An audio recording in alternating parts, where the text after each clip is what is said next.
요한복음 1장 19절부터 28절까지 함께 읽습니다. 유대인들이 예루살렘에서 제사장들과 레위인들을 요한에게 보내어 내가 누구냐 물을 때에 요한의 증거가 이러하니라. 요한이 드러내어 말하고 숨기지 아니하니 드러내어 하는 말이 나는 그리스도가 아니라 한데 또 묻되 그러면 무엇 내가 엘리야냐 가로되 나는 아니라 또 묻되 내가 그 선지자냐 대답하되 아니라 또 말하되 누구냐 우리를 보낸 이들에게 대답하게 하라. 너는 내게 대하여 무엇이라 하느냐 가로되 나는 선지자 이사야의 말과 같이 주의 길을 곱게 하라고 광야에서 외치는 자의 소리로다 하니라. 저희는 바리새인들에게서 보낸 자라. 또 물어 가로되 내가 만일 그리스도도 아니요 엘리야도 아니요 그 선지자도 아닐진데 어찌하여 세례를 주느냐. 요한이 대답하되 나는 물로 세례를 주거니와 너희 가운데 너희가 알지 못하는 한 사람이 섰으니 곧 내 뒤에 오시는 그이라. 나는 그의 신들매 풀기도 감당치 못하겠노라 하더라.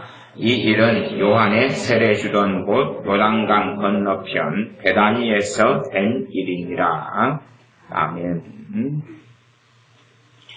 요한복음 1장에는 주님을 위하여 주님을 증거하도록 주님에게를 예비하도록 보내신 받은 세례 요한의 주님에 대한 증언이 요한복음 1장 19절부터 1장 거의 마지막까지 그렇게 이어집니다. 물론 마지막 40, 그 앞에 마지막 품박이는 주님께서 이 제자를 부르시는 것과 세례 요한이 자기의 제자를 주님께 보내는 것이 함께 겹쳐가는 부분은 있습니다.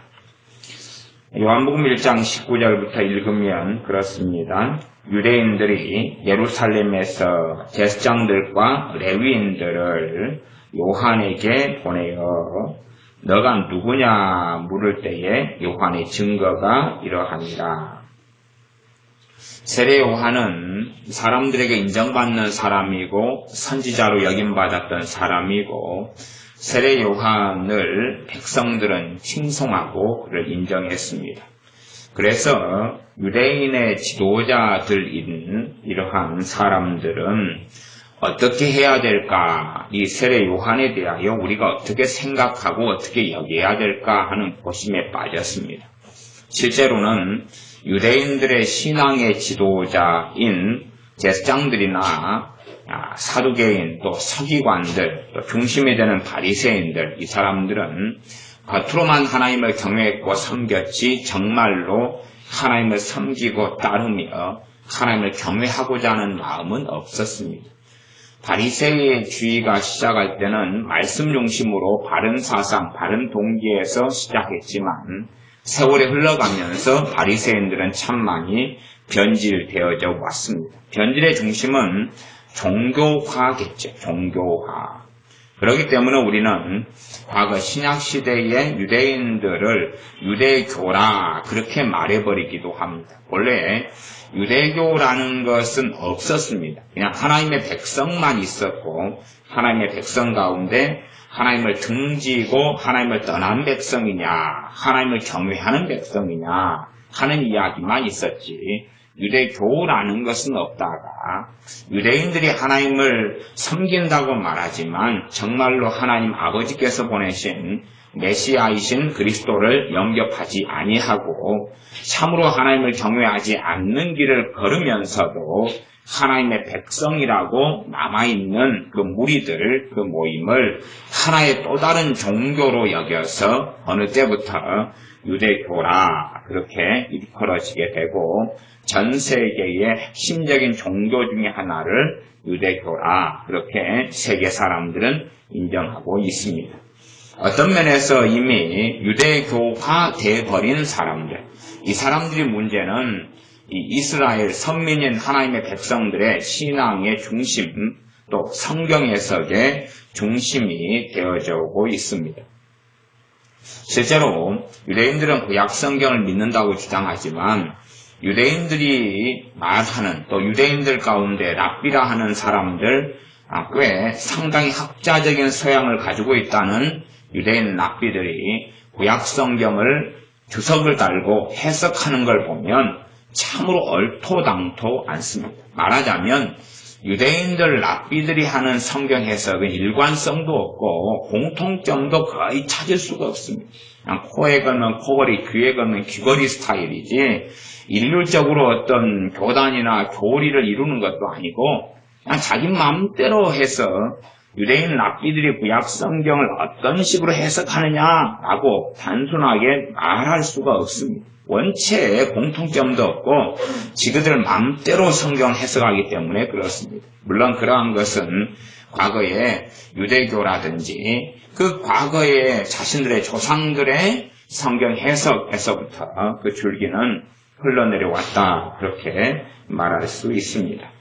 이 사람들은 세례 요한이 진실로 하나님으로부터 말씀을 증거하고 죄를 지적하며 주님을 맞이할 준비를 하라고 말씀을 증거했을 때에 다른 복음서에 기록되어 있기를 이 사람들은 정말로 자복하며 회개하는 사람들이 아니라 세례 요한을 시험하려는 사람들이었다. 정말로 세례 요한이 전한 하나님 말씀을 귀담아 듣고 하나님을 경외하고 하나님께 돌아오려는 사람들이 아니라 어떤 면에서 자신들이 바라보는 신앙, 자신들이 생각하는 종교, 자신들이 생각하는 성경 해석, 자신들이 살고자 하는 자신의 삶, 그것을 유지하면서 어떻게 하면 세례 요한을 꼬투리 잡을까? 어떻게 하면 저 사람이 틀렸다는 것을 증명하게 될까? 어떻게 하면 저 사람이 잘못된 사람으로 입증될까? 말하자면 세례 요한에 대한 이들은 어떤 결론을 정확하게 각자들 내리고 있었다는 이야기입니다. 말하자면 하나님의 선지자로서는 인정하지 않았다는 이야기입니다. 하나님의 선지자로 인정을 하게 되면 어떤 문제가 벌어지냐 하면 자신들이 유대교의 지도자로서 하나님의 선민이라고 하는 백성의 지도자로 살아왔던 삶이 다 부정될 수밖에 없습니다. 그들의 인생과 삶에 대하여 정말로 똑바르고 정의로운 말을 했던 세례 요한이 인정하지 않았기 때문에 그렇지. 그러니 이 백성들의 지도자들은 세례 요한을 하나님의 사람을 인정할 수도 없고 안 할 수도 없는 진퇴양난 속에 놓입니다. 어떤 면에서 이 사람들이 제사장들과 레위인들을 요한에게 보내는 1장 19절의 사건 같은 경우는 아마도 이 세례 요한이 정말로 누구인지 알려고 하기보다는 최대한 꼬투리를 잡을 만한 그러한 합리화하고 자신들의 삶을 정당화할 수 있는 그 이유를 찾기 위해서 보냈다 이렇게 보여집니다. 요한에게 이들이 나아가서 묻습니다. 말하자면 이 사람들은 예루살렘에 모여가지고 이 지도자들이 모여서 동일한 회의를 했다는 걸 알 수 있어요. 그러니까 회의를 한 다음에 그나마 똑똑하다는 사람, 그나마 충분히 변사가 될 만한 사람, 그나마 학식이 충분히 있는 사람, 이런 사람 가운데 충분히 세례 요한의 약점이나 문제를 공략할 수 있는 사람들을 대표자로 해가지고 보낸 거죠. 말하자면 이들은 야합을 하고 있는 것입니다. 그래서 너가 누구냐 19절에 묻습니다. 물을 때에 요한의 증거가 이러하니라. 세례 요한의 증거입니다. 세례 요한은 도대체 누구를 증거하며 무엇을 증거하는 사람인가? 20절 요한이 드러내어 말하고 숨기지 아니했다. 드러내어 하는 말은 뭐냐 하면 나는 그리스도가 아니라. 성경에서 하나님께서 선지자들을 통하여 예언하신 성경 구약 성경 내내 말씀하신 그 대상인 하나님의 독생자, 하나님의 기름 부어 세운 구원자, 그 그리스도가 나는 아니다. 히브리 말로 하면 메시아가 나는 아니다 라고 말씀했습니다. 왜냐하면 아마 백성들 사이에서 말들이 분분한 거지요. 세례 요한이 아무런 기적을 행하지 않았지만 그가 말씀을 증거하고 행하는 삶을 볼 때에 저 세례 요한이 메시아이지 않을까 하는 추측을 하게 되었던 것입니다. 그래서 세례 요한은 명백하게 나는 메시아가 아니다. 나는 성경에 예언된 그리스도가 아니라 그런 것입니다. 또 묻습니다. 21절에 또 묻되 그러면 무엇이냐? 당신이 누구냐? 그 말이죠. 누구냐? 그러면서 너가 엘리야냐? 라고 묻는 것입니다. 가로되 나는 아니라. 너가 엘리야냐? 라는 질문을 이들이 던질 수밖에 없는 것은 구약 성경을 좀 알아야지만이 그 이유를 짐작을 할 수 있습니다. 왜냐하면 구약 성경에 하나님께서는 메시아가 오시기 전에 먼저 엘리야를 먼저 보내겠다고 말씀하셨습니다. 엘리야를 내가 먼저 보내겠다. 그것이 말라기 같은 데서 말씀하고 있는 그런 말씀이 됩니다. 엘리야를 내가 먼저 보내겠다는 것입니다. 그래서 이들은 묻는 것입니다. 너가 엘리야냐? 묻습니다. 그때에 세례 요한은 나는 아니다 그러는 것입니다. 아마도 포인트나 핀트가 서로 어긋났을 겁니다. 서로 어긋났을 거예요. 실상은 엘리야의 심령을 가진 사람을 보내겠다 그랬지 보낸 사람 자체가 엘리야라 그런 것이 아닙니다. 예를 들어 요한계시록에 가면 두 선지자가 7년 대환란 때 등장합니다. 두 선지자에 대하여 어떤 사람들은 어떤 식으로 해석하냐 그러면 모세하고 엘리야가 두 선지자로 오게 된다. 그러한 황당무계한 주장을 펼칩니다. 그것을 전통적인 해석이라 하시고 우스운 이야기를 하는데 그건 전통적인 해석이 아닙니다. 일각에서 하는 해석이고 상식을 빗나간 해석입니다. 아니 사명을 다 감당한 사람이 이 땅에 다시 내려와서 또 순교하고 죽어야 된다는 이야기예요. 그런 이야기가 말이 안 되죠. 두 선지자에 대한 요한계시록의 내용 가운데 모세나 엘리야라고 말할 수 있을 만한 부분은 하나도 없어요. 근거 자체가 존재하지 않습니다.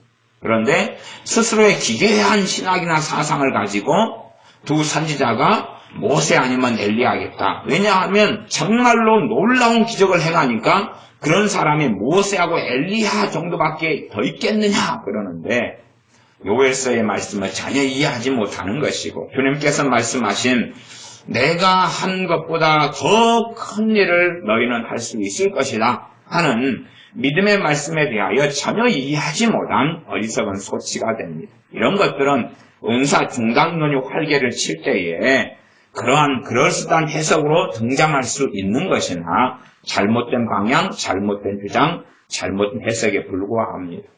그냥 말하자면 나중에 7년 대환란 때 두 선지자가 그냥 오는 것입니다. 그리고 성경 그대로 두 선지자가 놀라운 기적을 일으키는 것이죠. 하늘에서 불이 떨어지게도 하는 기적을 행하다가 순교를 당하고 다시 부활해서 엘리야 선지자처럼 들림받아서 하나님 나라로 가버리고 맙니다. 그것이 기록되어 있는 거지 모세하고 엘리야 선지자가 될 수가 없는 거죠.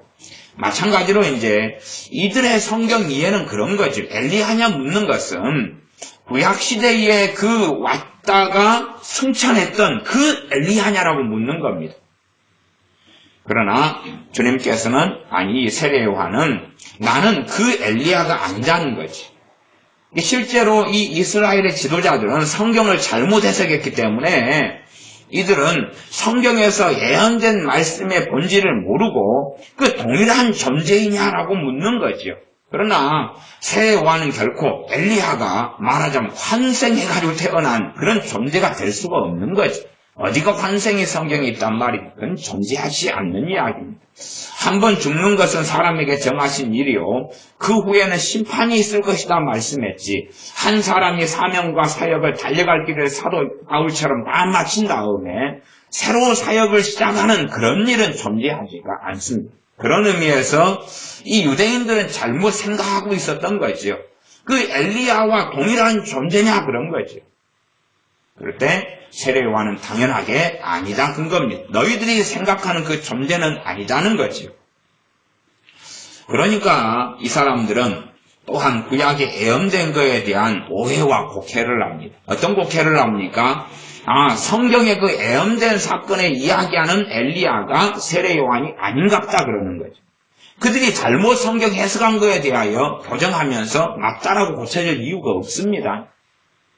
생각을 그렇게 할 수 있을 겁니다. 정말 관대하고 사랑이 많은 사람은 세례 요한이 당신들은 이렇게 구약을 해석해가지고 나한테 엘리야라고 물어보는데 이만약시하고 이렇게 해서 나는 당신들이 말한 그 엘리야가 아니고 그러나 성경에서 말한 그 엘리야가 맞다. 이렇게 막 복잡하게 이야기할 수 있다 그 말이에요. 그러나 이 세례 요한은 그런 이야기를 안 합니다. 말하자면 거룩한 것을 개에게 돼지에게 주지 말라 그런 것입니다. 정말로 성경 구약 성경에 예언된 엘리야의 심령을 가지고 오는 외치는 자의 소리가 바로 나다라고 세례 요한이 증언하고 말한다면 무슨 일이 생길까요? 무슨 일이 생길까요? 정말 그들이 돌아올까요? 아닙니다. 더 집단적으로 들고 일어나서 세례 요한을 골로 차서 죽이려고 준비하게 될 것입니다. 더 강파하고 더 극악하고 악하게 될 것입니다. 주님께서도 자신이 그리스도이신 것을 숨기는 사역을 오랫동안 하셨습니다.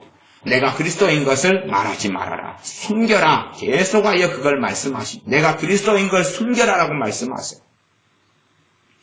어떤 경우는 문둥병을 치유하시면서 내가 고쳤다는 것을 말하지 말아라. 그런데 그 고침받은 사람이 주님의 말씀에 순종하지 않은 가운데 주님의 고친 걸 말씀에 버리니까 그 사람 때문에 정말로 많은 사람들이 기적과 이적과 치료와 축사를 받지 못하게 됩니다. 왜냐하면 더 이상 그곳에서 중심적으로 주님은 사역하실 수 없었다라고 성경에 기록되고 사역의 무대를 중심 무대를 옮겨버리는 일이 벌어졌습니다. 한 사람의 불순종 때문에 자기 마음대로 판단하고 생각해가지고 내가 문둥병이 치유된 간증을 하면 좋겠지라고 착각하는데 그건 자신의 어리석은 지혜와 어리석은 판단에 불과하다는 사실이에요. 이게 세례 요한이 구구절절히 내가 성경에 예언된 외치는 자의 소리다라고 말한다면 오히려 세례 요한의 사역이 더 심각하게 주님을 예비하는 사역에 방해를 받았을 것이고 해방을 받았을 것이라는 겁니다. 주님께서 이제 공생의 사역의 마지막 때가 가까울수록 자신께서 메시아이신 것을 드러내셨는데 그때부터 본격적으로 유대인들은 또한 이 종교 지도자들은 주님을 죽이려고 모의하고 이제는 작심하게 되는 사건이 벌어집니다. 그러하니 정말 진실되게 말씀을 증거한다 그래서 사람들이 회개할 것이다, 돌아설 것이다 하는 것은 자가당착에 불과하고 어리석은 일에 불과하기 때문에 주님께서 명백하게 너희 거룩한 것을 개에게 돼지에게 주지 말아라. 그들에게 주게 된다면 그들은 오히려 발로 밟고 너희에게 와서 너희를 찢고 상하게 할 것이다 라고 주님께서는 예언하시는 거기 때문에 정말로 바른 하나님의 말씀이 있다 할지라도 받을 만한 사람에게 전하고 주는 것이지 기나 고동이나 아무 사람에게나 하는 것은 결코 아닙니다. 인간 존중이라는 것이 굉장히 많이 나오지만 하나님 말씀은 어떤 사람들은 악인으로 규정해 버리시고 어떠한 사람들은 개라고 규정해 버리시고 어떠한 사람은 하나님 본인이 심판권자이신 하나님께서 돼지라고 규정을 해버리신다는 사실도 기억해야 되고 어떤 이들에 대하여는 화인 맞은 자, 버림받은 자, 유기된 자라고 하나님께서는 말씀하시는 것입니다. 존재적으로 어떤 사람이 태어났을 때 유기된 자, 버림받은 자가 되는 게 아니라 사울 왕처럼 발람 선지자처럼 또한 가룟 유다처럼 히브리서 11장에 나와 있는 사람들처럼 또한 성령 해방죄를 짓는 사람들처럼 그런 자리 속에 자유의지로 나아간 사람들이 버림받게 되는 것이고 그런 사람들을 유기된 자, 버림받은 자라고 말하는 것입니다. 어떤 의미에서 이 세례 요한이 너가 엘리야냐 물을 때에 자세한 사정을 설명하지 않고 아니라 그러는 것은 실제적으로는 이들에 대한 사랑이기도 하다 그렇게 말할 수밖에 없습니다. 왜냐하면 진실을 알게 되면 알게 될수록 이들은 돌이키는 게 아니라 더 자신들의 합리화로 나아가기 때문에 더 극악하고 악랄하게 행동하는 것입니다. 이 악한 사람들은 정말 어떤 진실과 사실이 드러나면 더 거짓말을 하고 더 완악하게 되고 더 악하게 되는 일이 벌어집니다. 어젠가 지연이 회사의 고객을 상담하는데 한 고객이 자기의 시어머니 서류다 그러면서 시어머니 서류다면서 이 서류를 작성해 왔어. 서류들을 내면서 이러니 보험금을 지급해 달라 그렇게 요구를 했습니다. 그런데 서류가 이 합당치 않고 사실관계를 확인했더니 자기가 그 이분의 며느리다라고 주장을 한 거예요. 며느리다라고 주장했어요. 그러나 며느리다 하면은 사실관계 확인상 그 어떤 서류가 필요하냐 그러면 보험금을 타고 청구하고 하려면 이 대상이 되는 이 할머니의 아들만이 되는 거예요. 아들. 이게 아들 입장에서 관계 확인 서류들이 필요하고 하는 등등이니까 서류 방향이 틀린 거죠. 그런데 이 사람은 서류를 집어 던지고 이 여자가 악랄하게 하면서 왜 안 되냐 싸우고 그 다음에 고객센터로 전화를 걸었는데 서류를 이걸 준비하라고 했는데 왜 네가 그러느냐고 욕을 그 자리에 퍼붓고 미쳐서 발광을 했다 그럽니다. 그래서 이 회사끼리는 한 회사니까 서로 업무 연기가 되니까 정말 이 여자가 그 고객센터로 전화해서 확인을 했는지 조회를 했는지가 바로 컴퓨터에 떠요. 컴퓨터를 확인하니까 전화한 적도 없고 조회한 적도 없어요. 거짓말을 했다는 이야기죠. 계속 발광을 하니까 그러면은 이게 서류적으로 법적으로 가능하지 않은데 그 할머니의 당사자가 서류를 작성해서 제출했다는 전제 속에서 일단은 받아주는 방향으로 가겠다. 원체 그 여자가 미쳐가지고 날뛰어가지고 하니까. 근데 이제 가능한 방법은 있어요. 이 플라자라는 곳 말고 이 지역에 있는 말하자면 설계사 사무실에 찾아가서 직접 설계사를 통해서 설계사는 본인 확인이 되잖아요. 아니까 담당 설계사를 통해서 서류를 접수하면 돼요. 그러면 작은 서류나 별 서류가 없이도 이 접수가 가능한 건들이 많이 있거든요. 그래서 담당 FC 설계사를 연락해서 이렇게 되도록 이렇게 해주겠다 해도 네가 가란다고 가고 오란다고 오냐? 왜냐하면 그 설계사 사무실은 같은 건물 그 위층이가 있거든요. 그런데 안 하겠다는 거예요. 왜요? 뒤에가 구린 것이 있기 때문에 그러죠. 어쨌든 그렇게 접수를 시켜놓고 간 다음에 이제 설계사하고 연락을 했어요. 담당 설계사하고. 근데 담당 설계사 하는 말이 그 할머니에게는 며느리가 없습니다. 그 집은 며느리가 없는 집안입니다. 라고 이야기가 나왔어요. 그 다음에 이제 좀 더 가니까 그 여자가 누구냐 그러면 신한생명에 있는 설계사였던 거예요. 신한생명에 있는 설계사가 무슨 짓을 했는지 몰라도 어쨌든 그 거짓말을 해가지고 자기가 이에 당사자가 며느리인 것처럼 돈을 그렇게 하러 왔던 거죠. 그래서 이제 그런 부분이 생기면 정확하게 사기죄에 해당되기 때문에 문제는 이제 그 사람이 자기 주민등록증도 안 남겨놓고 핸드폰도 안 남겨놨기 때문에 정확한 이런 이제 사기로 걸려 그래도 한계가 있지만 명백한 사기의 정황이 나타나는 거예요. 왜? 사칭되기 때문에. 그 여자는 진실이 자꾸 드러나려 그러니까 서로를 집어 던지고 욕설을 퍼붓고 미쳐서 날뛰고 그랬어요. 왜 그러냐? 그런 사람들이 많다는 거예요. 이게 어떤 진실과 진리를 전할 때에 자기가 잘못됐다 그러면 정말 내가 그렇다고 시인하기보다는 지금의 시대나 세태는 과거하고 인간 본성이 변화되지 않았기 때문에 똑같은 세계 속에 살아요. 오히려 미쳐서 날뛰고 한다 그 말이. 어제 좋은 마음, 좋은 생각으로 꼭 이기적인 마음에서 그러는 거죠. 진실을 전달해주고 진리를 전달해주고 말씀을 전달해주면 바뀌고 변화되지 않겠냐. 바뀌고 변화되는 사람보다 훨씬 더 많은 사람들이 강팍하고 악하게 변해가 버립니다. 훨씬 더 강팍하고 악하게 변해가 버립니다. 그것은 성경 역사가 증명해 왔던 것입니다. 어쩔 수 없이 선지자들은 보냄을 받았기 때문에 말씀을 계속 하나님 말씀을 증거했습니다. 에레미야 선지자 같은 경우도 뭐라고 증거했습니까? 너희들은 바벨론에 항복해라.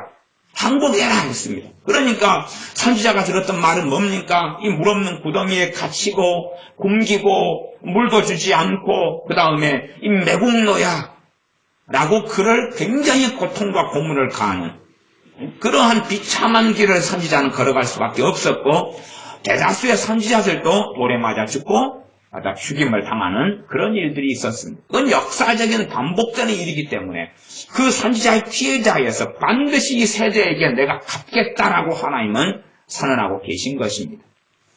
그래서 이 세례 요한은 구구절절히 사연을 이야기하지 않습니다. 그리고 너가 엘리야냐 그럴 때 가로되 나는 아니라 그럽니다. 아니라 또 묻되 너가 그 선지자냐 대답하되 아니라 사실은 그 선지자다.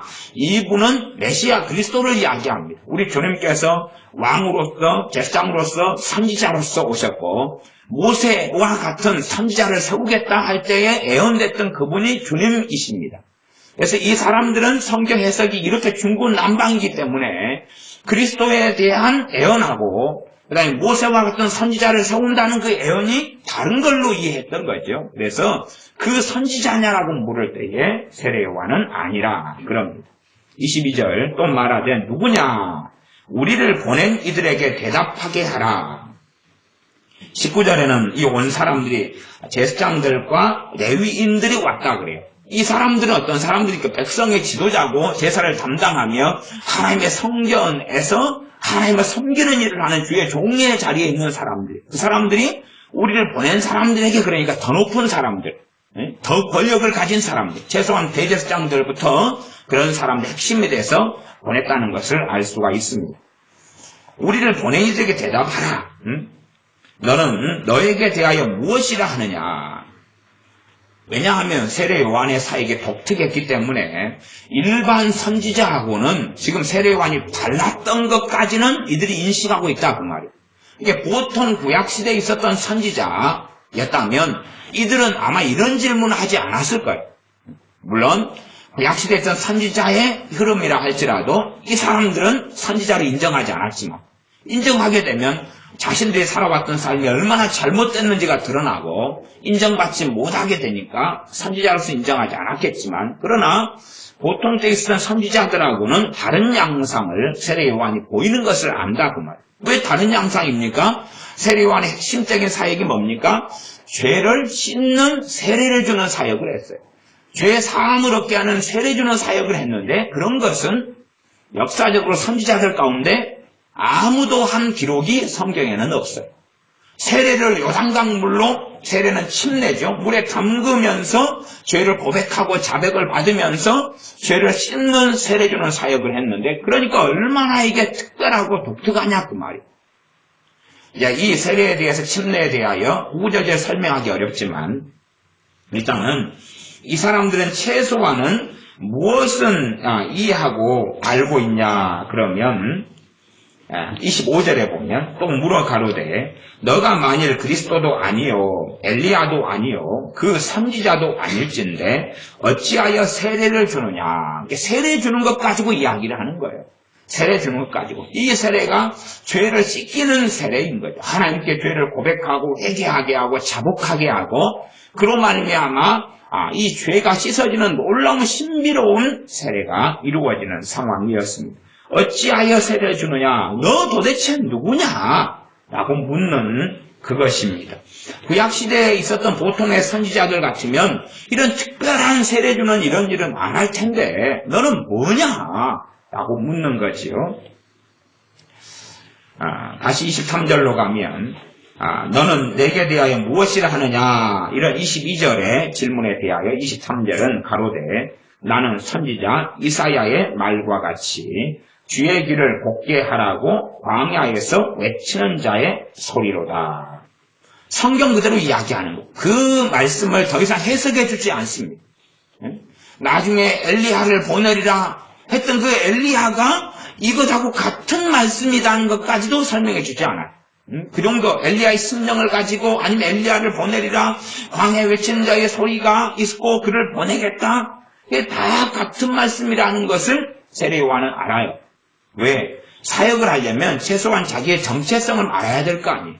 성경에서 애언된 사람이 자기고 애언된 자기가 왔다는 것을 이 사람은 알아요. 알기 때문에 이사야의 말씀을 인용하고 이야기해 주는 것입니다. 그러나 전체적인 성경을 보도록은 이야기해 주지 않아요. 아무리 설명한다 해도 이들은 인정하고 받아들일 만한 사상이나 가치관이나 마인드 자체가 없는 거예요. 그러니까 어리석은 사람들은 뭔가 옳은 진리를, 옳은 말씀을 설명만 조금 해주면은 사람들이 다 알아먹고 다 깨닫고 다 변화될 것이다 착각하는데 그렇지 않습니다. 정말로 그랬다면 사도 바울이 세운 고린도 교회가 죄 가운데 타락해져가는 교회는 되지 않았을 거고, 사도 바울이 복음을 전하며 세운 갈라디아 교회들이 다른 복음을 쫓아 타락해져가고 주님을 등지고 주님을 배신하는 그런 길은 걸어가지 않았을 겁니다. 사람들은 정말 많은 어떤 환상과 환타지를 많이 가지고 있는 것 같습니다. 자기 스타일의 생각을 가지고 있어요. 이게 참으로 많은 사람들은요, 세상 사람들 안 믿는 사람들은 자기가 하나님보다 의롭다고 생각해요. 자기의 관점과 기준은 자기가 하나님보다 의롭고 옳다고 생각해요. 그런 웃기는 주장부터 시작해서 많은 믿는 사람들도 자기가 하나님보다 의롭다고 주장합니다. 하나님보다 의롭다는 주장은 뭐냐 하면 그것의 열매가 뭐냐 하면 원망이에요. 원망은 뭡니까? 내가 하나님보다 의롭다는 거예요.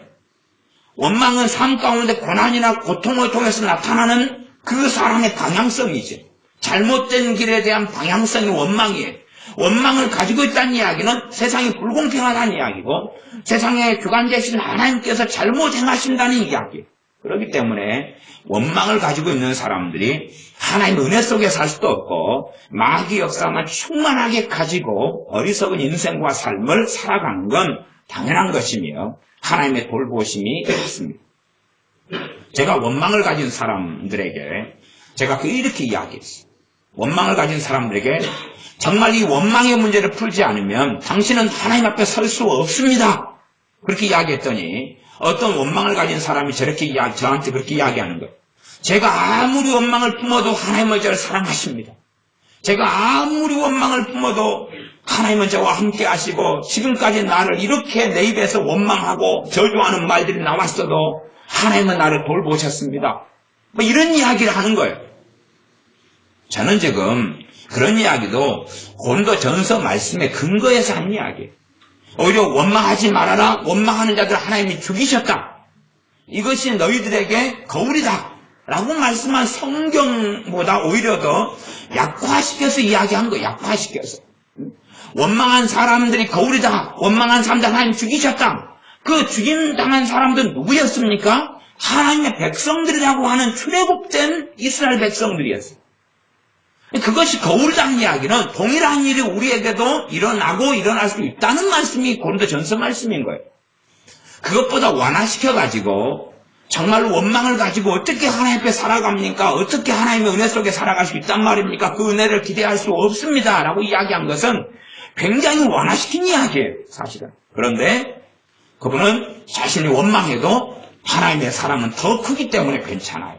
내가 하나님 말씀에 원망하지 말라. 그런 말씀을 어기고 맨날 살아가고 아무리 원망을 지녀도 하나님은 내 기도에 응답해 주시고 하나님은 나를 돌봐주시고 사랑해 주실 거예요. 뭐 그런 이야기를 하는 거예요.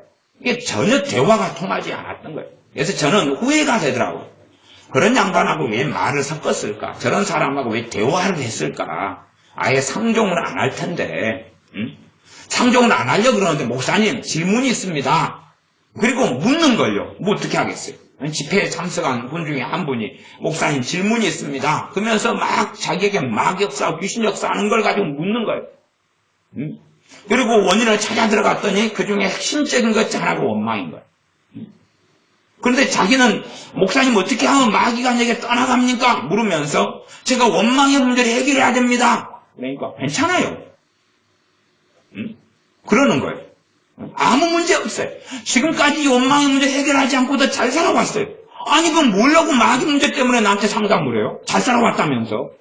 이게 완전히 황당한 궤변 속에 말하자면 자기의 그 죄가 좀 드러나게 될 것 같으니까 오히려 더 궤변을 퍼뜨리고 그래 저는 누가 상담한다고 하면 무조건 겁나요. 무조건 겁나요. 상담한다고 하면 참 겁나요. 사실은 많은 사람들이 상담을 할 때에 제가 상담을 하면 문제가 되는 건 뭐냐 하면 그 사람들이 묻는 질문에 제 안에 계신 성령님께서 성령 은사들로 답변이나 지혜나 통찰력이나 이게 떠오르게 되거나 그렇게 주셔야 돼요. 누가 상담을 요구해서 내 지식을 구하는 건 아닐 거란 말이에요. 내 생각을 구하는 건 아니고 최소한은 그래도 내 신앙 가운데 내게 역사하시고 나와 함께 하시는 하나님의 원하시는 것을 구하는 걸로 제게 상담을 하는 걸 거예요. 그러면 그 사람들이 하는 상담을 통해서 내게 역사하는 성령님의 역사가 있어야 된다 그 말이에요. 유감스럽게 한 5명의 상담을 하면 5명 가운데 1명 정도는 성령 역사를 하십니다. 그래서 성령 역사하심을 따라 편안하게 이야기를 해줍니다. 그러나 5명 중에 4명에는 성령 역사를 안 합니다. 성령 역사를 안 해요. 그럼 묻는 말에 답을 해야 되겠어요? 안 해야 되겠어요? 안 할 수는 없죠. 그래서 그냥 평이한 상식적인 수준에서 인간적인 수준에서 이야기합니다. 대부분의 많은 자신들의 행동은 별로 정답표는 없어요. 정답표가 없어요. 네? 오늘 저녁에 뭘 먹을 것인가가 무슨 정답표가 있습니까? 그런 성경에 명백하게 죄냐 아니냐 하나님을 기쁘게 하냐 그렇지 않으냐가 있지만 대부분의 상담하는 문제들은 정답표가 없어요. 그럼 자녀 교육에 대해서 물어보면 정답표가 있어요 없어요? 자녀를 언제 초달할 것인가 정확한 정답표는 없어요. 응? 아니면 자녀를 어떻게 용돈을 줘야 될 것인가 정답표가 없어요. 그런 부분에 있어서 성령께서 주시는 지혜를 통하여서 말할 수 있으나 제 스스로 그걸 결정하지는 못해요. 그 사람들하고 하나님 관계 속에서 벌어진 일, 그 사람들과 하나님 관계 속에 바르고 바른 질문을 한다면 성령께서 은사를 통하여 이 지혜를 주시며 제 믿음의 분량 속에서 조언할 수 있도록 해주실 거예요. 그런데 5명 가운데 한 3-4명은 그렇지 않기 때문에 제가 괴로운 거예요. 괴로워. 뭔가를 질문을 받으면 괴로운 거예요. 답이 없는데. 그런다고 질문했는데 아무 말도 안 할 수 없어요. 많은 경우는 저는 솔직하게 모르겠습니다. 그럽니다. 성경적으로 대답할 수 있을지 몰라도 그래가지고는 그 사람을 도울 수 없기 때문에 정직하게 제가 모르겠습니다. 그럽니다. 그런 부분도 있고 어떤 부분은 그냥 상식선에서 이야기합니다. 그러나 제가 하는 상식선의 이야기나 어떤 분들이 하는 질문에 대하여 성령님께서 역사하지 않는다는 건 제가 인식하고 있습니다. 특별히 자녀교육 같은 것은 아무리 물어도 대부분은 성령님께서 이제는 가르쳐주시거나 역사하시지 않습니다. 그래서 저도 그런 부분에 터치하거나 말하거나 하기도 싫고 어쩔 수 없이 물어와도 인간적인 이야기로 몇 마디 던지고 맙니다. 그 인간적인 이야기가 주님하고 관계 있는 것도 아니고 정확하게 성경에서 말씀하는 그런 것도 아닙니다.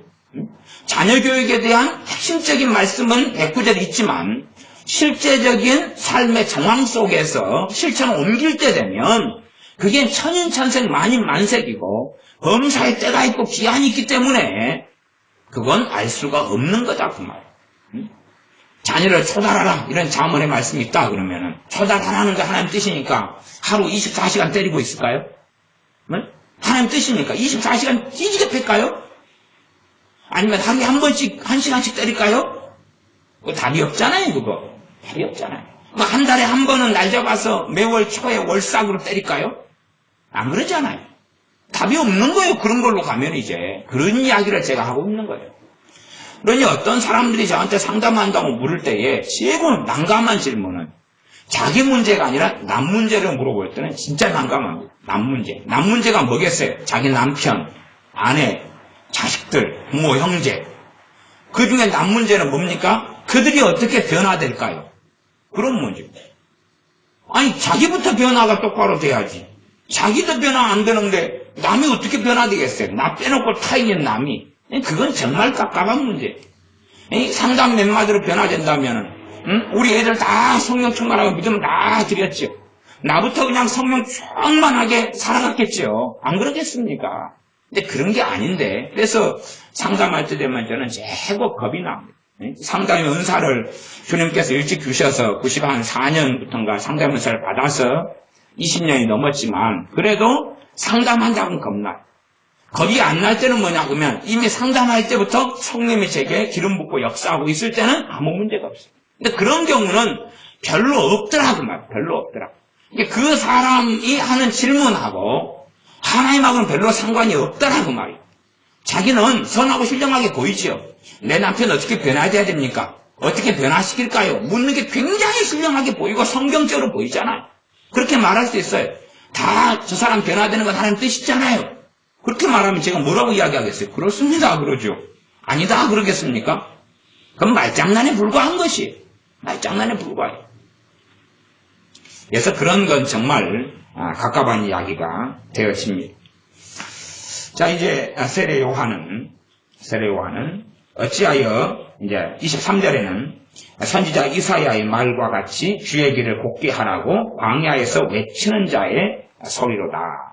성경에 있는 건 정확히 그것만 언급하고 더 이상 노 코멘트로 들어갑니다. 주님에 대한 증거 자신이 누구냐 그럴 때 성경을 가지고까지 이야기하는데 자기에 대한 모든 성경들을 다 인용해서 이야기하지도 않고 그들이 잘못 생각하고 있는 것을 바로잡아 주지도 않습니다. 왜요? 세례 요한은 모태에서부터 성령 충만을 입은 사람입니다. 그런데 더 진도가 나아가도록 누가 역사하시지 않아요? 성령님께서 역사하시지 않아요. 더 진도가 나아가도록 성령님께서 역사하시지 않아요. 24절 저희는 바리새인들에게서 보낸 자라. 지금 바리새인들이 보냈다 그 말은 이 신앙이나 유대인들의 핵심의 권력을 누가 잡고 있다는 이야기입니까? 바리새인들이 잡고 있다는 이야기죠. 바리새인들이 잡고 있으니까 제사장들하고 레위인들을 보낸 거죠. 그것을 다른 말로 하면 산헤드린 공회라 그럽니다. 산헤드린 공회라고 이 바리새인들이 주축이 돼가지고 유대인 전체 유대 사회나 유대 국가를 왕이 통치하는 부분이 있었고 헤롯이라든지 그런 여러 왕들이 있었죠. 그러나 또한 이들이 자치적으로 통치하는 영역도 굉장히 많이 있었다는 사실입니다. 신앙에 있어서는 이들이 출교를 내려버리면 오갈 데도 없어지는 사람이 되고 마는 것입니다. 저희는 바리새인들에게서 보낸 자라. 25절 또 물어 가로되.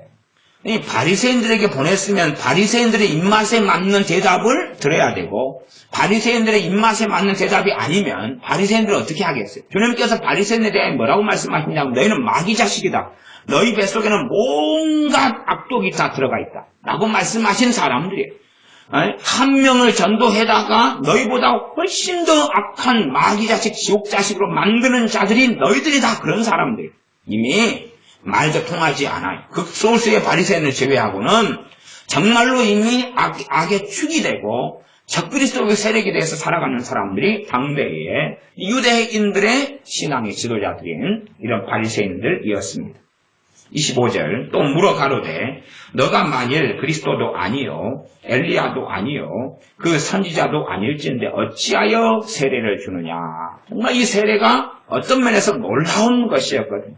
26절 요한이 대답하되 나는 물로 세례를 주거니와 너희 가운데 너희가 알지 못하는 한 사람이 섰으니 곧 내 뒤에 오시는 그이라. 메시아에 대한 이야기를 하지 않지요. 그렇게 이야기하지 않아요. 여기서는 알쏭달쏭하게 이야기하고 맙니다. 알쏭달쏭하게. 곧 메시아가 오신다가 아니에요. 이들이 간 다음에 이제 메시아라는 이야기를 정확히 하는 게 아니지만은 어쨌든 그 내용을 담아가지고는 다음날 이야기를 해요. 다음날이 29절에 나와 있죠. 29절부터 이튿날 요한이 예수님께서 자기에게 나오심을 보고 그러면서 증언해요. 그래서 내 뒤에 오시는 그분은 나는 그의 신들매 풀기도 감당치 못하겠노라. 신들매를 푼다는 이야기, 신들매는 신발끈을 이야기합니다. 나는 신발끈도 풀 수 없는 그런 존재입니다. 누구하고 비교해보면요, 자기 뒤에 오시는 그분하고 비교해보면 이렇게 극명하게 차이가 납니다. 이 정도 이야기하면 들을 귀 있는 자는 알아먹어요. 들을 귀 없는 자는 알아먹지 못하고 들을 귀 있는 자는 알아먹어요. 그러나 이들이나 보낸 바리새인들은 들을 귀가 없으니까 알아먹지 못하고 흘려듣고 말아요. 근데 어리석은 사람들은 항상 흘려듣기를 좋아해요. 흘려듣기를 좋아한다는 것은 자기 이익에 부합되고 자기가 듣고자 하는 것만 듣고 자기의 이익에 부합되지 않는다는 것은 한 귀로 듣고 다 흘려버리고 말아요. 어떤 학생이 대학생 강의 시간이다. 대학교 강의 시간에 수업을 하면 정말 자기가 듣고 싶은 내용을 대학교 교수님은 강의를 할까요? 안 할까요? 안 하죠. 응? 경제학 원론 수업이다 그러면은 자기가 듣고 싶은 경제학에 대한 이야기를 교수님이 해요? 아니요. 전혀 뜬금없는 이론 학식 이야기예요. 그러니까 이제 말하자면 학생의 의무를 등기는 못해 처먹은 애들은 내가 듣고 싶은 이야기를 교수님이 안 하니까 그거에 대해서 무관심해져 버려요. 한 귀를 듣고 흘려버려요. 관심이 없으니까. 그럼 관심 있는 이야기는 언제 나올까요? 언제? 응? 교수님이 연애할 때 이야기, 응? 프로포즈 이야기, 응? 뭐 그런 이야기만 관심이 있겠죠. 아니면 교수님이 오늘 저녁에 내 회식 가니까 강의를 30분 빨리 끝냅니다. 오, 관심 있는 이야기. 그 다음에 어제 내가 연속골 봤는데 어쩌고저쩌고 영화를 봤는데 어쩌고저쩌고 이야기. 오, 관심 있는 이야기. 그럴 거 아니에요. 나머지는 다 흘려들어버려요. 이것이 못돼 먹은 성품을 만드는 것이. 흘려듣기는 잘못된 길을 걸어가는 거지. 다른 것을 듣고 다른 것을 배우고 다른 지식 안에 거하여서 지식이 많아져 가야지 지혜가 생기는 거예요.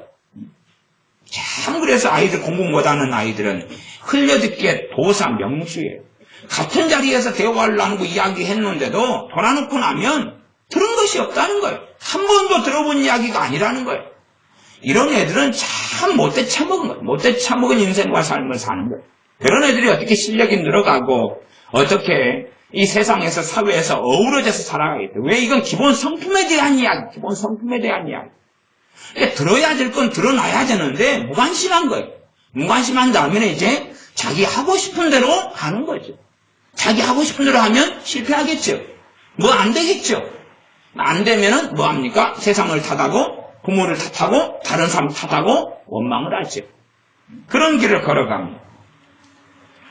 그래서 세례 요한이 자신이 누구이고 자신 뒤에 오시는 분에 대한 말하자면 아주 센 힌트를 줍니다. 아주 파워풀한 힌트를 주는데도 불구하고 이들은 알아채지 못하고 알아먹지도 못합니다. 왜냐하면 이미 듣는 기가 먹었기 때문에. 그렇기 때문에 주님께서 하시는 말씀이 뭡니까? 너희는 보아도 보지 못하고 들어도 듣지 못하게 하겠다는 거예요. 주님의 사명 가운데 하나가 복음을 증거하러 왔고 하나님 나라를 증거하러 온 것도 사실이지만 너희를 심판하겠다는 것도 주님의 사명이에요. 이게 주님의 영원한 심판은 아니고 그러나 심판은 크게 두 가지가 있어요. 물론 심판으로 들어가면 굉장히 복잡합니다. 그래서 심판에 대해서 좀 더 자세하게 이해를 하시려면 최근에 다니엘서 강의를 하면서 하나님의 통치하심과 심판하심이라는 제목으로 이 하나님의 심판의 장면이 다니엘서에가 나와 있어요. 그러니까 주님께서 하시는 마지막 영원한 심판이 아니라 각 나라마다 각 왕이나 정치 때마다 시대마다 하나님께서 심판 보좌를 펼쳐놓으시고 심판하고 계시는 장면이 다니엘서에가 나와요. 하나님은 때마다 심판하셨고 벨사살 왕을 심판하셨고 사울 왕을 심판하셨고 또한 바사 왕국을 세우셨고 권세를 주셨고 그 다음에 심판하셨고 바벨론을 세우셨고 그 다음 권세를 주셨고 느부갓네살을 세우셨고 그래서 성경에는 나의 종 느부갓네살 이렇게 나와요. 그렇게 준 권세를 주신 다음에 또한 심판하시고 때마다 심판하시고 그러나 그 심판은 영원한 심판은 아니에요. 나아가서 어떤 악인들에 대해서는 악인의 형통을 이야기해요. 하나님이 주시는 권세가 다니엘서 같은 게도 그들이 임의로 형통하며 자기가 뜻한 바를 마음대로 한다. 그것이 하나님이 주신 권세였어요. 그 다음에 그것을 통하여 하나님은 심판하시고 그들을 죽이셨어요. 물론 죽이신 것은 영원한 심판이 아니라 이 땅에서 임시적이고 한시적인 심판에 불과했어요. 그러나 하나님은 그럼에도 불구하고 이 땅과 나라와 역사와 사람들을 하나님 계속하여 심판하고 계시는 분인 것으로 이미 다니엘서나 다른 성경들은 명백히 나오는데 다니엘서에 그러한 부분이 있기 때문에 제가 하나님의 심판하심에 대한 주제를 삼아서 말씀을 전했으니까 그 부분을 참조해가지고 보시면 될 겁니다. 그래서 주님께서 이 땅에 오셨을 때에 영원한 심판은 아니지만 말씀을 통해서 이미 사람들이 심판하셨어요. 말씀을 통해서. 에레미야 선지자의 사명도 뭡니까? 뽑아버리고 파멸시켜버리는 사명을 받았어요. 뽑아버리고 파멸시키고 그 다음에 씹는 사명, 그 극단적인 사명을 받았다고 성경에 기록되는 거예요. 마찬가지 다른 선지자들도 심판의 사명을 받은 사람들이 종종 있어 왔어요. 말씀을 통해서. 우리 주님께서도 내가 너희는 들어도 듣지 못하게 하겠고 보아도 보지 못하게 하겠고 깨닫지 못하게 하겠다 말씀하시고 그것 때문에 비유를 통해서 말씀하셨고 비유의 이유가 그것 말고 또 있습니다만 더 쉽게 알아먹게 하시는 부분에서 비유를 말씀하신 것도 있고 더 놀라운 깊이 있는 진리가 비유라는 세계 속에 담기지 않으면 그 굉장히 깊이 있는 것을 담지 못하는 한계가 있기 때문에 그 한계를 뛰어넘으시려고 사용하신 게 비유인 이유도 있어요. 그러나 비유의 또 다른 이유는 성경에 나와 있는데 저희에게 비유로 하는 이유는 저희로 하여금 들어도 듣지 못하고 보아도 보지 못하고 마음으로 돌이켜 깨달아서 하나님께 돌아오는 것을 하나님은 막으시려고 그렇다라고 말씀하시는 거예요.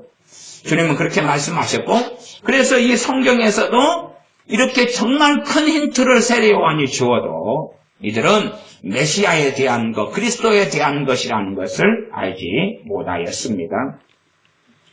요한이 대답하되 나는 물로 세례를 주거니와 26절 너희 가운데 너희가 알지 못하는 한 사람이 섰으니 너희가 알지 못하는 한 사람이다. 유명인이 아니고 알려진 사람도 아니고 유명한 가문 출신도 아니고 전혀 낯선 사람, 전혀 들어보지도 못한 사람, 전혀 무명인에 대한 이야기를 합니다. 너희가 알지 못하는 한 사람이 섰으니 그러니까 들어도 아마 전혀 모르죠. 어떻게 알겠어요? 곧 내 뒤에 오시는 그이라. 나는 그의 신발끈 풀기도 감당치 못하겠노라. 그의 신들매 풀기도. 신은 샌달이죠. 샌달의 끈을 푸는 거예요. 샌달의 끈을 푸는 것도 이 못하는 사람이다. 세례 요한은 얼마나 높은 사람인지 그래서 세례 요한 같은 이가 없다. 주님 말씀하셨고 물론 천국에서 하고 이제 차이점을 이야기하지만 그건 꽤 난해한 말씀이 됩니다. 어쨌든 세례 요한보다 큰 이가 나지 않았다고 말씀해요. 세례 요한은 최소한은 선지자고 그런 이 세례 요한이 선지자라면 또 주님의 길을 예배한 사람이라면 얼마나 큰 프라이드와 자부심을 가지고 있겠냐 그 말이에요. 그런데 이 사람이 가진 겸손이 어느 정도인지를 알아야 됩니다. 사실은 겸손이 아니라 이것은 진실을 이야기하는 것입니다. 진실. 사실은 우리는 세례 요한보다 훨씬 더 다들 못한 사람들입니다. 그러나 우리가 얼마나 우리의 기도나 우리의 예배 가운데 우리가 겸손하지 못하고 교만한지 비교해보면 정말로 이것이 강렬하고 많다는 것을 우리는 인식해야 됩니다. 세례 요한이 가진 정말로 가장된 겸손이 아니라 진실된 마인드, 진실된 것을 보는 이 세례 요한의 입장에서는 주님의 신발끈 풀기도 감당할 수 없는 사람이 자기다. 그러면은 보통 왕하고 신하보다 격차가 훨씬 더 큰 거죠. 기껏해야 왕하고 종인데 종이 주인의 신발끈을 풀어준단 말이에요. 일을 갔다 오면 주인이 행차하고 오면은 주인의 신발끈을 풀어가지고 물을 떠다가 주인의 발을 씻겨주는 거예요. 종이 하는 일이. 그런데 이 신발끈을 풀고 발을 씻어주는 종이 하는 역할도 자기는 못한다는 거예요. 자기 주제가. 그 주인의 종의 자리에 서서 종의 수준도 될 수 없는 자가 자기다는 거예요. 보통 사람은 세례 요한은 아닙니다. 세례 요한은 모태로부터 성령 충만함을 입었기 때문에 얼마나 깨어있는 삶을 살고 얼마나 하나님이 기뻐하시는 삶을 살고 그렇게 살아갔는지 말할 수 없는 사람이고 그는 정말로 깨끗하고 청렴하게 살았기 때문에 메뚜기와 속창을 먹고 살고 그 다음에 옷도 그렇게 가지고 이런 것을 입고 살았던 그런 사람입니다. 그렇게 정말 깨끗하고 청렴하게 광야에서 하나님 말씀이 임할 때까지 기다렸던 사람, 모태로부터 성령 충만히 입었던 이 사람도 주님 앞에 섰을 때 주님과 비교해보면 자기는 신발끈 풀기도 감당치 못하는 사람이다. 종보다도 못한 사람이다. 이것이 진실이었던 것처럼 우리도 참으로 주님 앞에서 또한 하나님 아버지 앞에서 이러한 겸손함과 겸비함을 가져야 됩니다. 과거에 정신 나간 어떤 사람이 그런 책을 썼습니다. 하나님이 자기한테 그랬다는 거예요. 너는 나의 친구다. 하나님이 그랬다는 거예요. 그래서 그런 책이 유행을 했던 적이 있지요. 그러니까 정신 나간 사람들은 하나님의 친구와 하나님의 동격으로 살아가려고 그럽니다. 우리 주님께서 주님의 사도들에게 이제는 너희를 종이라 하지 않고 친구라 하겠다. 그렇게 말씀했어요. 그러나 그 진정한 의미가 친구라는 의미가 포함되어 있기는 하지만 그러나 단순히 그런 말씀 자체가 아니에요. 해석을 자기 마음대로 하고 있는 거죠. 요한계시록에서 주님께서 임하셔서 자신의 마지막 제자 요한에게 찾아왔을 때 요한이 그래야 될 것 아닙니까? 주님이 명백하게 자기한테 친구라고 이미 주님의 십자가에 돌아가시기 전에 말씀하셨으니까 어이 친구여 맞는가? 맘먹으면 될 거 아니에요. 그런 마인드를 가지고 있어요. 너희는 나의 친구라 했던 것을 확장시켜 해석하면 우리한테까지 해석될 수 있을지 몰라도 우리가 그렇게 그 말씀을 우리에게 적용을 시키려면 우리가 사도들의 믿음의 반열이 있어야 되고 사도들처럼 주님을 위하여 모든 걸 버려야 되고 주님과 함께 동거동락하며 고락을 함께 해야 되고 그때에 주님께서 하신 말씀이 그들에게 그러니까 기나 고동이나 나는 너희의 친구라 하는 게 해당되지도 않고 그런 삶을 살았다 그래도 사도 요한이 주님이 오셨을 때에 그분 앞에 엎드려서 쓰러지고 말았지. 친구 왔는가? 그런 싸가지 없는 길은 걷지 않았습니다. 이게 요즘에도 점점점 그런 가르침들이 많아서 아가스 강협부터 시작해가지고 별 정신 나간 사람들이 하나님의 친구라 얼마나 좋아요. 얼마나 좋아요. 아브라함에 대해 하나님께서 인정하셨습니다. 그것은 하나님이 그렇게 인정하신 거다고 싸가지 없이 동격으로 노라는 거다고는 다른 이야기죠. 그 정도 해석 못하면 큰일 나죠. 큰일 나. 가령 큰 회사 회장님이 아이고 나이도 같은데 밑에 경비원한테 오이 나이도 같은데 우리 친구 하세. 그리고 이야기 하나 딱 하니까 그 다음부터 경비원이 이제 회장이 나타나니까 친구 왔는가? 너 좀 늦게 왔네? 그렇게 봐주겠다는 거죠. 회장님 입장에서. 그러니까 그 주제를 알면서 이제 하는 표현이라는 걸 이해해야지. 그렇게 해버리면 아마 회장님을 안 쫓아내려 그래도 저 밑에 관리직 있는 사람이 과장이나 대리가 당신 나가시오. 이 회사의 기강을 흐트러뜨리네. 당신 나가시오. 딴 데 가서 해먹으시오. 경비나 하시오.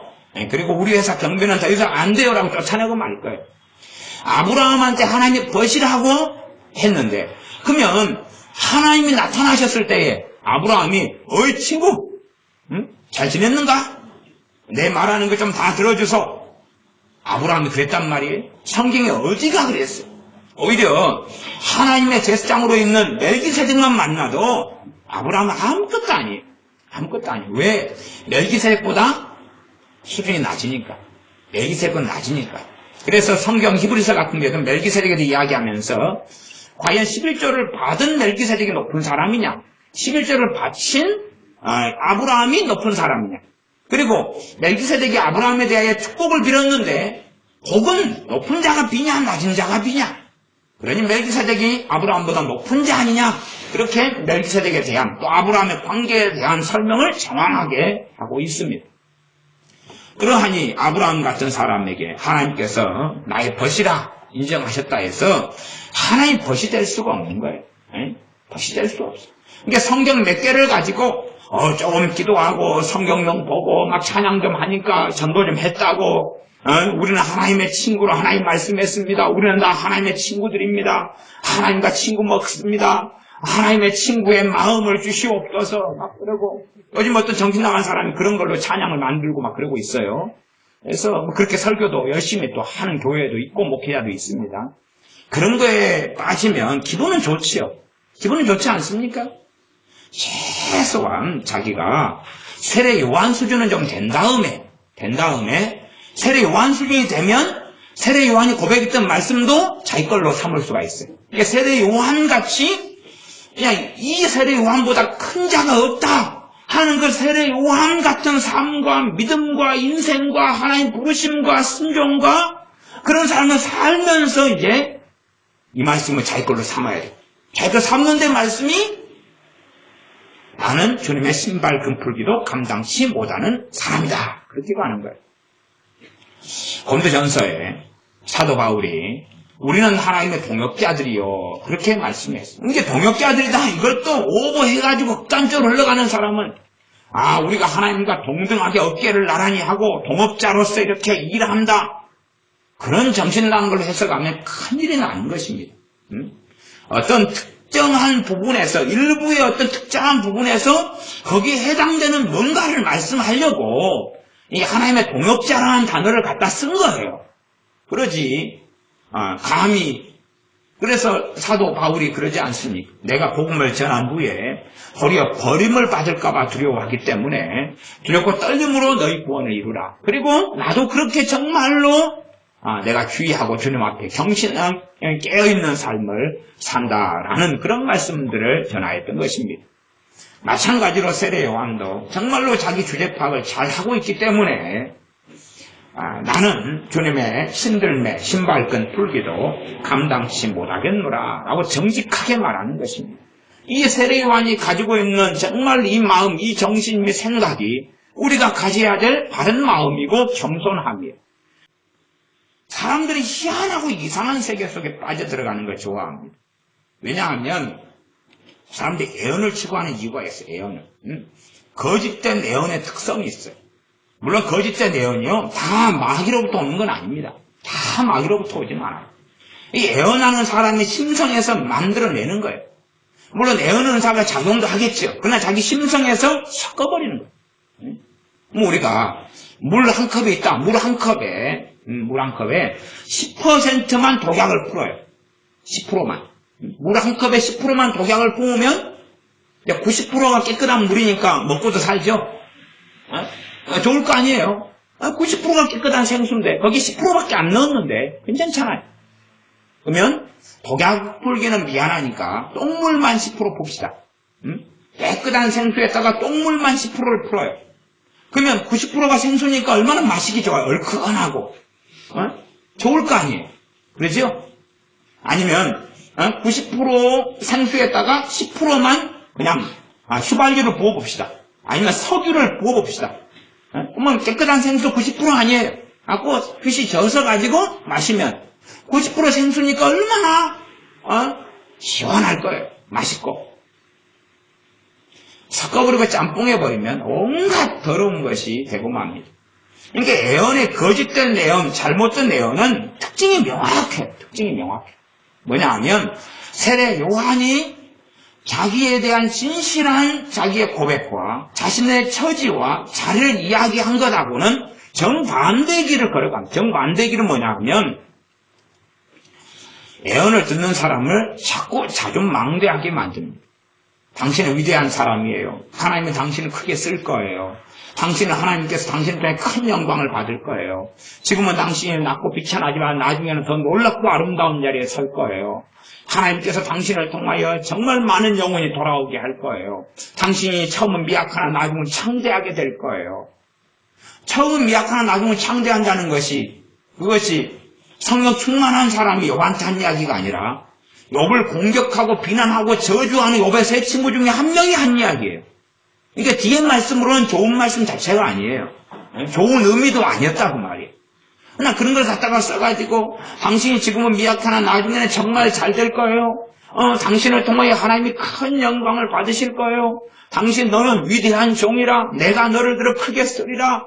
또 자녀들에 대한 예언을 받으면 당신 자녀들은 하나님께서 예비한 사람들이어서 수천 명의 사람들, 수만 명의 사람들을 하나님께로 돌아오게 만들 사람으로 하나님이 세우셨습니다. 막 그런 얼토당토한 예언을 좋아해요. 왜요? 누구에게 영광 돌리는 예언이요? 사람에게 영광 돌리는 예언. 자기에게 영광 돌리는 예언. 그런 걸 들으면 누구든지 환호하고 기분이 좋다고 말이에요. 누구든지 다 기분이 좋아요.